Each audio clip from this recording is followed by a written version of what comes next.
Okay, so in this video, I'm gonna show how I go from building a track to actually recording it and I record it into Cubase.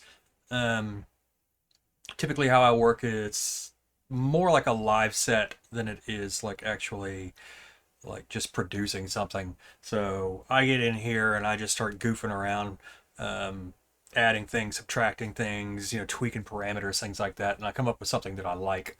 Once I find something that I like, there's a few ways that I do it. I will program out the song in these two RD9s, and the drums will just play. Other times, like today, what I'm going to do is I'm going to use these mute buttons. It gets a little complicated sometimes, but it's more fun. And then I will tweak parameters live, say like on the Uno Pro X here. And today, mainly I'm going to use the Edge, these two RD9s, Uno Pro X, and then there's a shaker that comes out of the SY1 Syncussion over here that's triggered off this rim shot. So when you see me unmute the rim shot, the shaker will come on. You'll understand what's going on. This is awesome. I love this thing. All this stuff's great. Can't really complain. Um, Everything has its own individual out that's being recorded. I don't think anything's running out through a main output in this. I do have main outs from both RD9s running into the patch bay, but I don't think I'm using them for this. So everything here is being recorded directly into Cubase through its individual outs. Each one of these individual outs is being processed in Cubase with, say, delays, or compression, or reverb, and all that other stuff. And then I do actually just have my mix bus processing running, so I'm going to record it essentially.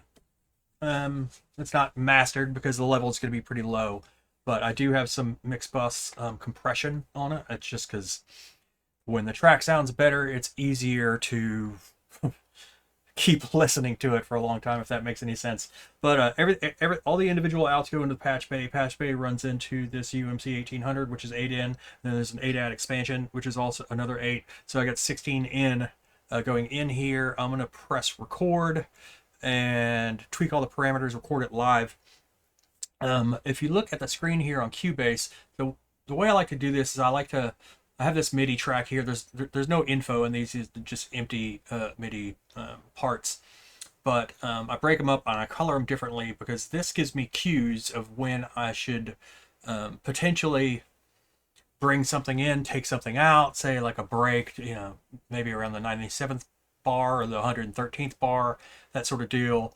The drop at 129 or 113, depending on where it comes in. I want to make sure that this stays structured properly for a DJ to play it, because that's one hell of a thing. If you make your song with surprises in it, DJs won't play them because nobody wants to be surprised while they're DJing. So formulaic structure here, and that's how I make sure that I follow it. Let's just get going. I think I'm going to go ahead and turn the mic off while I do this so you don't hear any background noise. I'm going to come up here. I have this, what's called reference track. Make sure it's armed. And then I am going to mute the mic and hit record, and I'll talk to you after it's done.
there you go.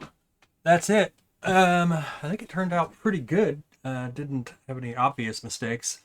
Um, and even if I did have some slight little mistakes, uh, I'm not that worried about it in the grand scheme of things.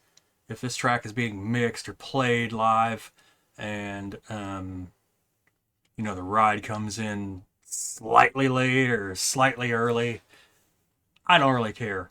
Um, Most of my favorite tracks of all time, I think, were probably recorded in a similar fashion, and I think recording it this way gives it kind of a bigger energy, just more like a live feel. But that's kind of the way I do it. After this, I'll bounce this to its individual WAV file, then re-import it back into it and do um, all the touch-ups and mastering and stuff like that, and then it's ready to go. But thanks for watching. I know I've had some questions on this particular um, video, and how I do it, and hopefully that answered some of those questions.